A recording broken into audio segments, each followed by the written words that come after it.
Bugun Toshkent davlat transport universitetida Misr Arab Respublikasining O'zbekistondagi favqulodda va muxtor elchisi Tamir Fathi Abdusalom Hammad bilan uchrashuv bo'lib o'tdi. Unda universitetda tahsil olayotgan misrlik talabalarga yaratilgan sharoitlar, muassasaning ilmiy salohiyati, aviatsiya, transport sohasining boshqa yo'nalishlarida ham hamkorlikni kengaytirish kabi masalalar muhokama qilindi. Uchrashuv davomida elchi va misrlik talabalar o'rtasida ochiq muloqot ham tashkil etildi.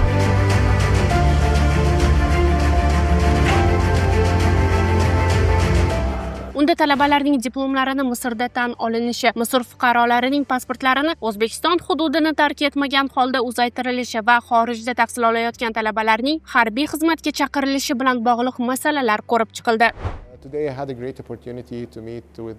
Biz bugungi muloqotda bir qancha yo'nalishlarda, xususan sun'iy intellekt, mashinasozlik, qurilish muhandisligi va sohaning barcha jabhalarida hamkorlik masalalarini muhokama qildik. Bundan tashqari fuqaro aviatsiyasi borasida hamkorlik qilish imkoniyatlarini ham gaplashdik. Zero Misrda Yaqin Sharqdagi eng mashhur fuqaro aviatsiyasi akademiyasi joylashgan va biz O'zbekistonda ushbu sohada ham yangi kelishuvlarga zamin yaratish, yaqin kelajakda akademiyaning salohiyatini o'rganish hamda undagi mavjud sharoitlar bilan tanishish maqsadida universitet rahbariyatini mamlakatimizga taklif qildik.